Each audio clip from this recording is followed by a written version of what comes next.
Hello and welcome to this podcast. My name is Karolina. I'm Sustainability Officer at Swedbank. And today our guest is Jasper Steinhausen, Sustainability Consultant and Strategist from Denmark. Jasper has worked with numerous businesses and also has advised Danish government on their Green Transition Fund. Welcome, Jasper. It's great to have you with us. Well, thank you so much, Karolina. It's such a pleasure to be here. So I would like to start from one of my favorite topics, sustainability and profitability. Since I come from financial industry, you can sense why I like it. So Yeah. I was really intrigued to learn that you are a strong advocate of sustainability actually being profitable in business. That is also something I believe in myself. So maybe you could elaborate on this topic a bit. How can companies integrate more sustainability in their operations without compromising profitability? Well, there are basically two ways you can do this. One that will cost you money and one that will make you money.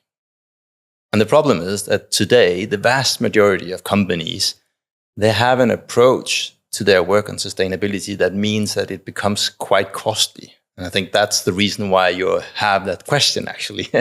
But the trick here is really to have a starting point that says, I'm going to solve existing important business problems through sustainability.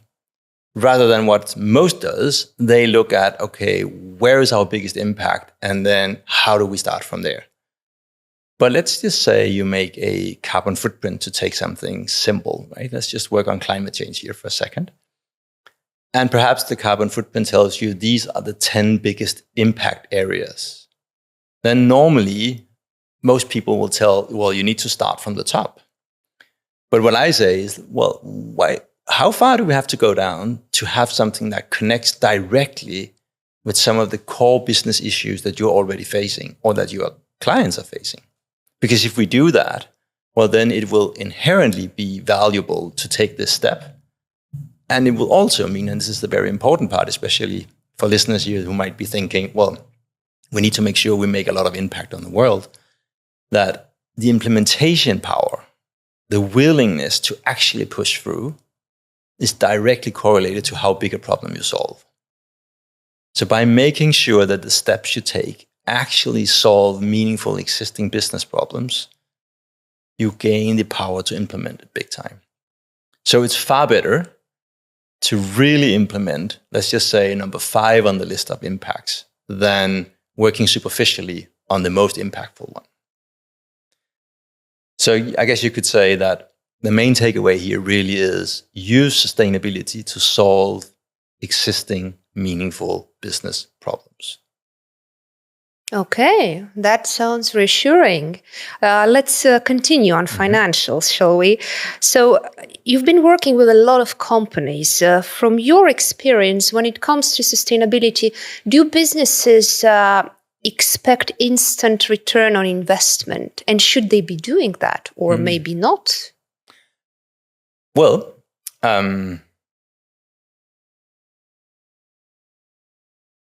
absolutely yes. If we should start backwards from the last part of your question, should they expect a return on investment?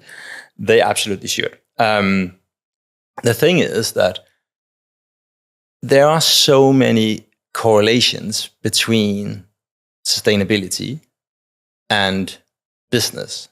So typical issues and value, typical types of value that you can gain when you work seriously with sustainability is something like cutting costs. It's attracting better talent. It's increasing productivity. It's increasing innovation. It's increasing customer loyalty. It's increasing sales. So, if any of those things is something you consider important, which all business leaders do, well, then there's a reason for engaging, but also a reason to expect that obviously there's going to be financial value in this, right? So it connects directly back to the question we talked about just before. Then when you use this in the right way to solve meaningful problems, well, then you gain that value and then you can expect the return on investment. But obviously, like any other business development, you might have to invest some. And there will be different lengths of periods for that return on investment. And some will be harder than other. It's equally hard to create something new and smarter and better that's more sustainable as well than to just do any other type of business development. But it's the same game, basically. Absolutely. So from what you say, I hear that sustainability shouldn't be just a compliance exercise, right, for the business, if the business wants to be successful. And it should be placed at the heart of business development. Perhaps you have any examples from your customers or other companies when this actually already worked, of companies that are on this wave already? Yeah, well, there are several companies, small and big, that have basically taken it to heart, right? And seriously engaged working with sustainability. And just for people listening, by the way, when we say sustainability here, it could be climate change, that's sort of your label, or it could be circular economy, or it could be the sustainable development goals, or that's not so important right now. For this conversation we're having here, it's more a matter of connecting sort of business and sustainability. So just swap for whatever label you have back home if you're listening to this and thinking, well, it's kind of different back at our place. But anyway, so if you look at this, you could find, I think you could sort of broadly put them in two categories, because there are companies that are founded on an idea to create take a more sustainable product to market. So they design the business from the get-go to become part of the solution, right? And then there are companies that are sort of born in the old way of doing business, but that are transitioning. So the first group has the same kind of problems as any other startups. It's a business you're trying to run here, so that has its ups and downs in the world of startup. And the other ones will actually, sometimes the challenge can be even bigger, right? Because you might have a lot of structures and history and way of doing things that are sort of embedding the problem, and you need to transition out of there. So the task can sometimes be bigger also, because you need to constantly be developing sort of that new part while still operating the old one and make sure you have a profitable business. So sometimes it can be even harder, actually. That's what I find, at least. I agree with you. On big corporates, we work with a lot of corporate customers, and we do know that sometimes the legacy is actually a challenge. Yeah. So there might be challenges in creating your success story. And actually, a lot of success stories in business are built on lessons learned. So sustainability is also, I think, in that list. So when it comes to some common pitfalls that companies encounter in their sustainability transition, what are they? And how could they be avoided? Yeah. Or maybe it's impossible and you just have to live through them. Yeah, well, if I should pick one, I would say that the pitfall is that people create a sustainability strategy. Okay. Sometimes it's like the first recommendation. That's interesting. Okay. Yeah, because the thing is that when you create a different strategy, an independent strategy for it, what I see just about always is that it's detached from the core business. So you end up having a business strategy. That's the important stuff. That's the one the C-suite cares about. That's the one the board cares about. And then you have a range of other important strategies. Here we'll find sustainability and other areas that are less of a core business issue. So when that happens, is you will, from the very beginning, have this divide between what's really important and what's also important that we need to do.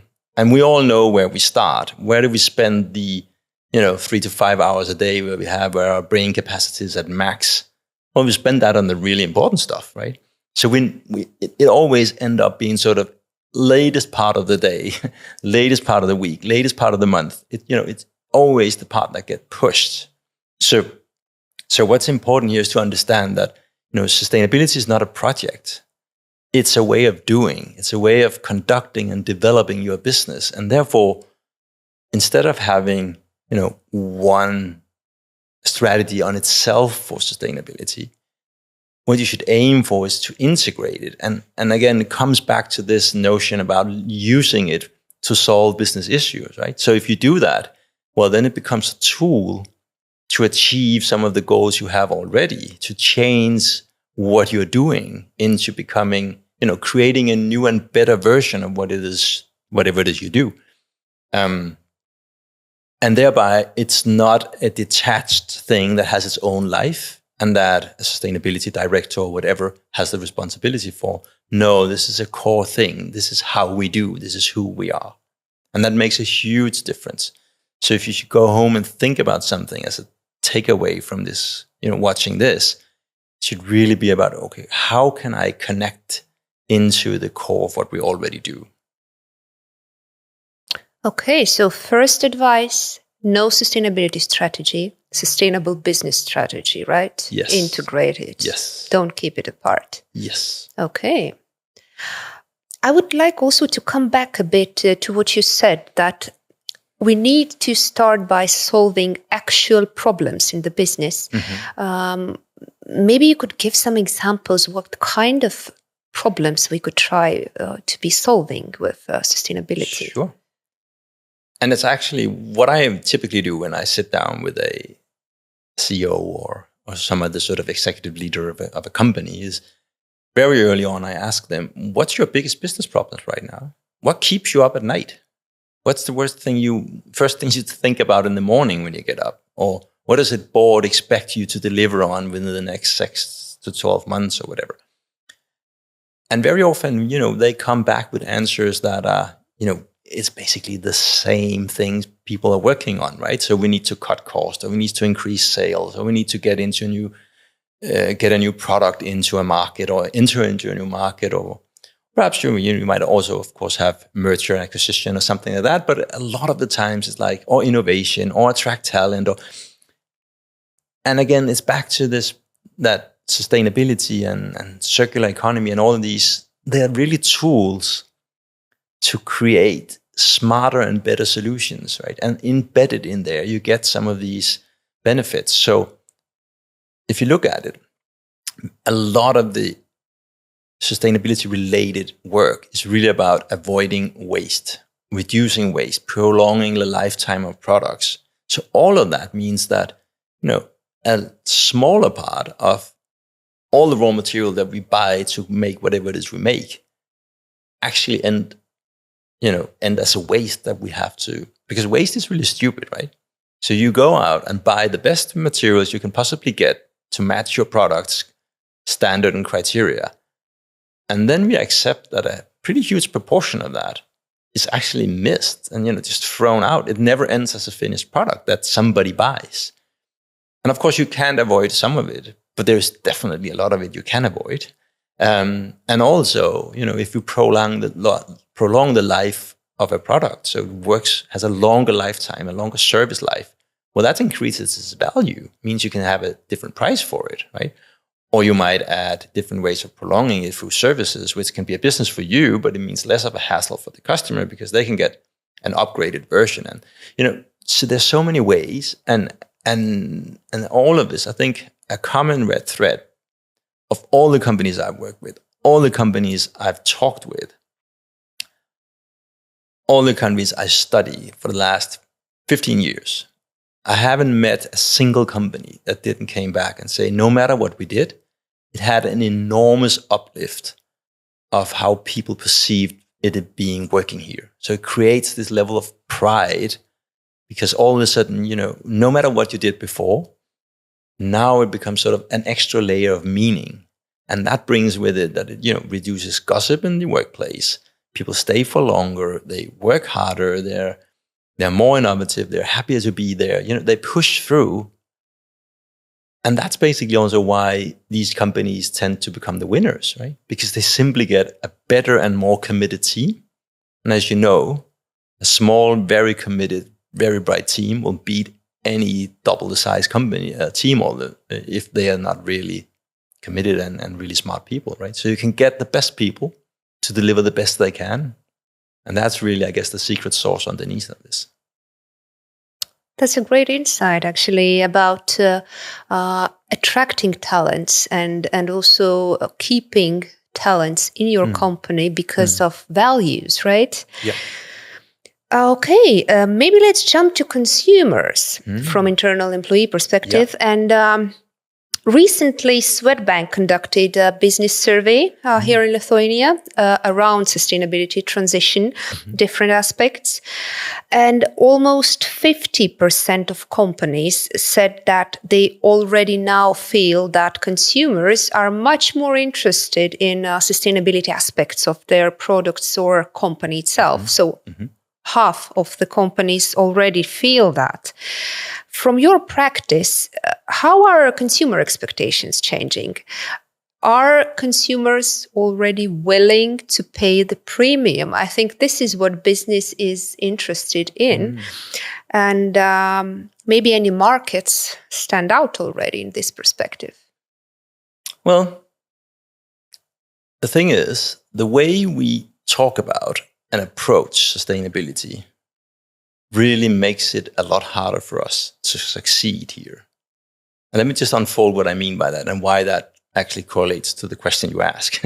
Because the approach and the way we think and talk about this, the whole mindset, I've identified 5 common mistakes that I call the fatal 5. And they create a lot of problems for us. And one of those is exactly what sort of the core of the question you ask here. It's like, green products cost more. That's sort of the default, right? But if that's the approach, if that's what you set out to do, whatever you're sort of creating a quote unquote green version of whatever product you have, that you expect, this is probably going to be 10% more costly. But then I can guarantee you're going to be right? Because that's what you set yourself up for. And a lot of this is really, a lot of sustainability is really about innovation and change management. And if we say it's okay that it's, and that we have a plus 10% price on this, well, why bother to have all that extra effort?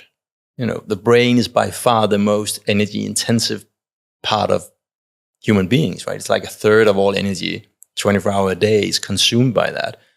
So if we have a chance to stop slightly earlier, we will, right? Because it's a really demanding machine to keep going. And we might have to do it in, collaborate with a ton of other people to get the ideas and all of that.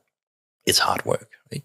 So if you as a top manager set the bar that it's okay, it's 10% more costly, then I can guarantee you that's what you get, right? So I always tell people, well, why at all shouldn't it be at least at the same price?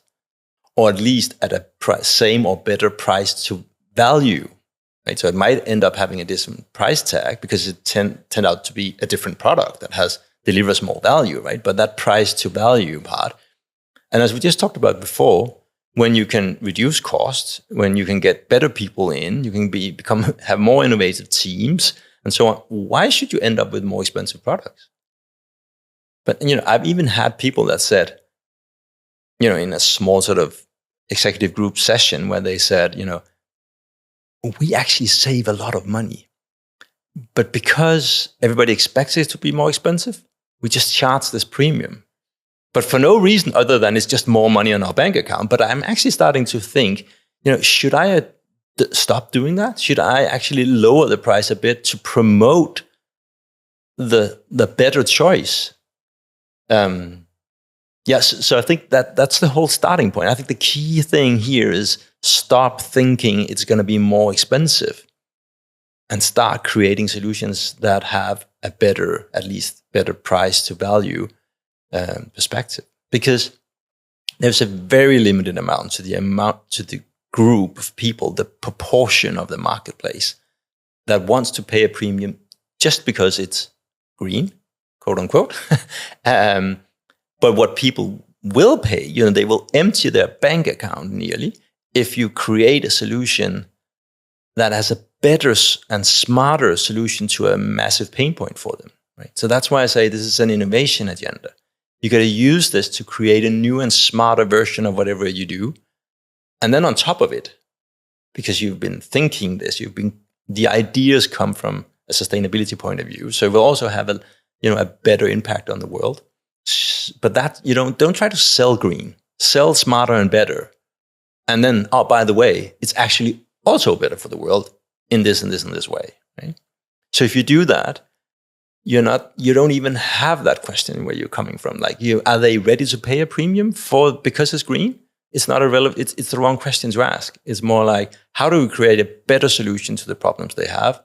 And then on top of it, we can go out and tell them it's actually also going to feel better in your stomach buying this, because you know that this is a better solution for the world than the alternative. So we need to start thinking about sustainability as an answer to the challenges, not a challenge itself for the business, right? Exactly. And then we see... That's spot on. Yeah, we see the cost reduction, and we can see process optimization and all the other fantastic results, right? You mentioned the 5 myths, right? I'm really curious. Fatal 5. Yes, the fatal 5. This was the one. Would you care to share some more of them, of that list? Obviously. And it's something that I sort of realized when I was writing the book here that's on the table, which, as you say, making sustainability profitable, right? And try to sort of really put it on the front page. This is what I think it can do and what you should do. So writing that, I was sort of reflecting back on what are the learnings through all of these 100+ companies I've worked with and thousands I've looked at or spoken with and all of that. And that's when I could see all of a sudden, well, there are these that I could boil down to 5 challenges, and really, again, in that approach and mindset. So we have touched a bit on some of them, but briefly to recap, the first one is thinking it's about sustainability, right? Where the corresponding, because I have the fatal 5, and then I have the 5 to thrive. That's where you need to change it to, right?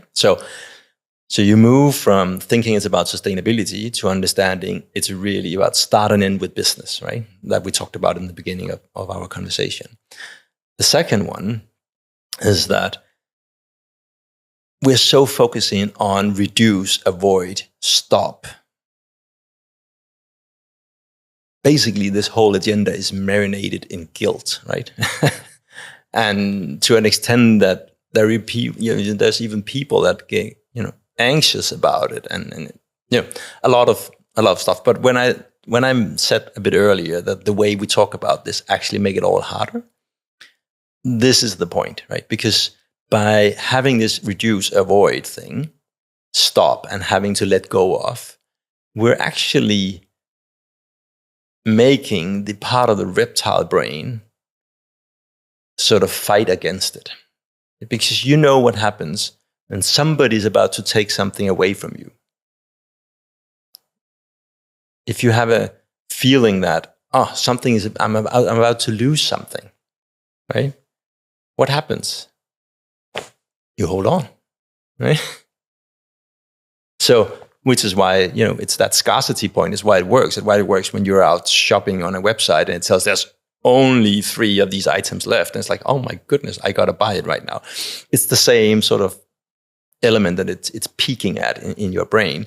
But so if you think about it, every time we talk about sustainability and climate change and all of this we have to let go of stuff, then instantly we are making the challenge significantly bigger, because the reptile brain, which is the part of the brain that runs the show, says, no, then I'll hold on to it.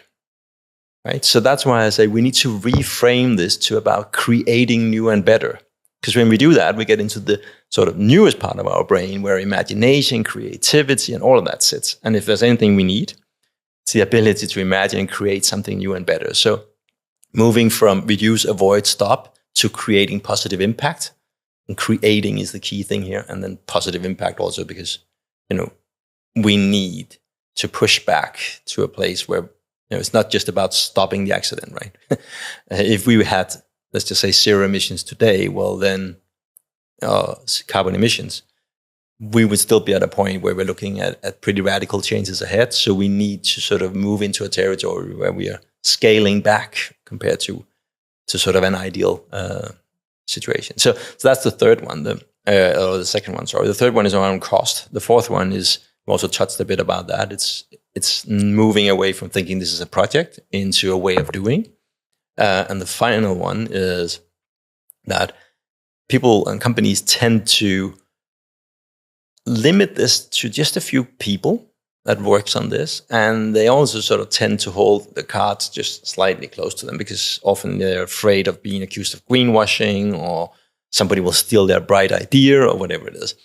And moving away from that sort of old-fashioned way of thinking around business and into having to be open, collaborative, and sharing. Because it's through doing that you gain the credibility when you go out and communicate later on. And it's also your fast track to solutions. Because if you tell somebody that I'm struggling with this, no matter what it is you're trying to fix, somebody somewhere have a solution and have been there before. You are not the first one to experience a problem, right? No matter what it is and how it can feel. I know it can feel like I must be the only person in the world with this problem. You're not. So if you flag it a bit, right, then there's a chance of somebody coming and rescuing you and say, hey, we could partner, or I have a product you can buy, or I will help you, or I will come work for you.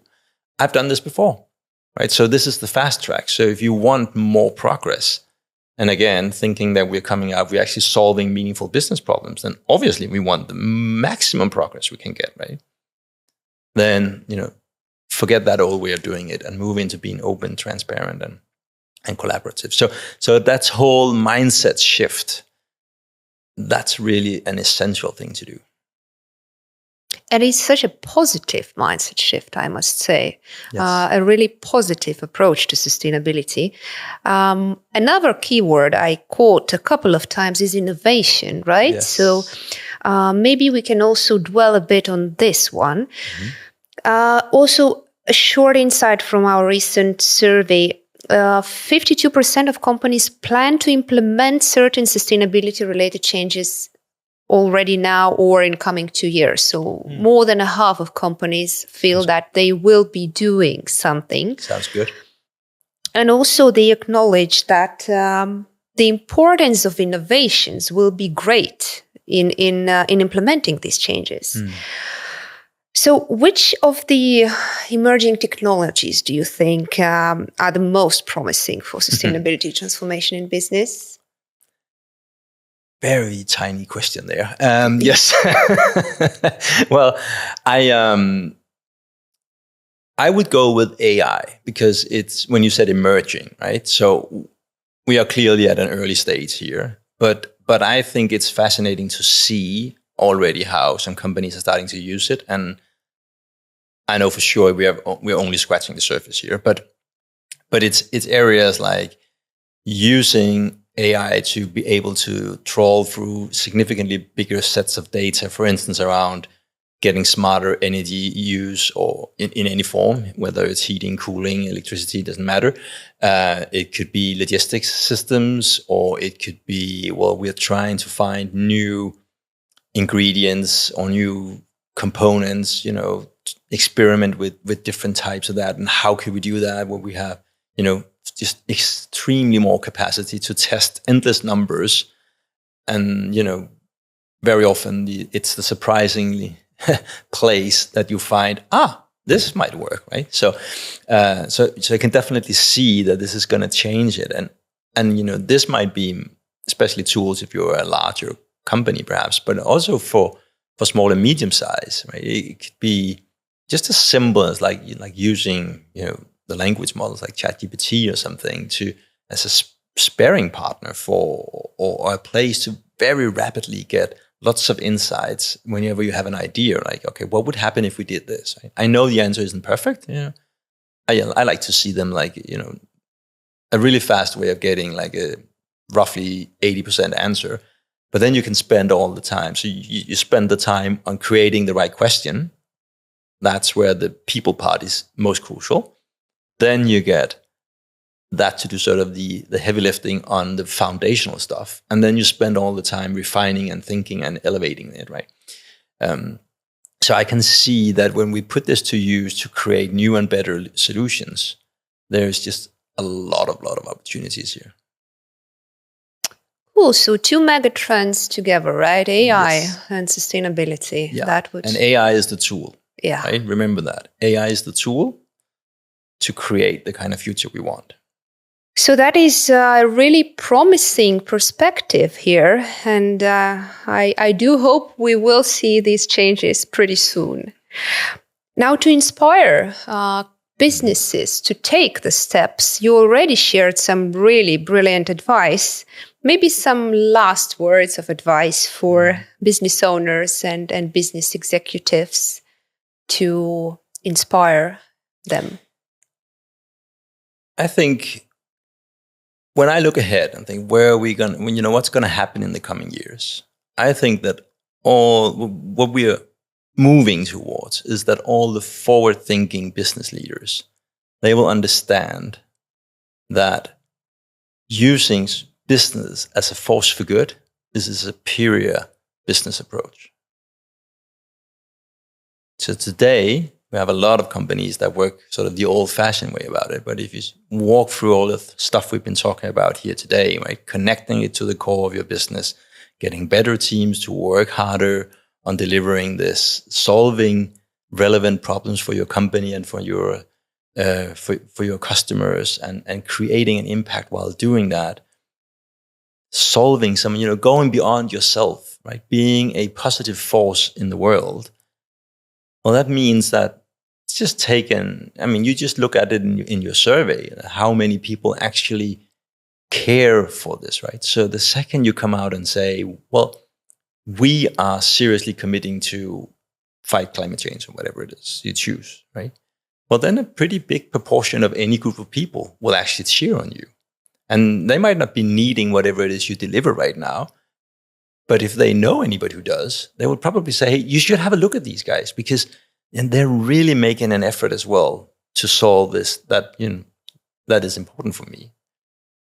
Whereas if you do it the old kind of way, well, it's basically your family and your employees' family and your shareholders will be cheering for you. Nobody else cares, right? You're just another company. So it's a superior business model. And I hope if I succeeded in anything in this interview here, would be to give people a glimpse that there is another way of doing things. And if you go there, it can actually be a pretty powerful tool to elevate your business. Thank you, Jasper. Thank you. It's really been very insightful and valuable. And to our viewers, I hope that you got inspired to search for your unique business case behind sustainability. It really brings a lot of value we discussed here, from brand value to talent acquisition, cost and process optimization, and the sense of purpose as well. So thank you so much, and good luck in your sustainability journey. Best of luck.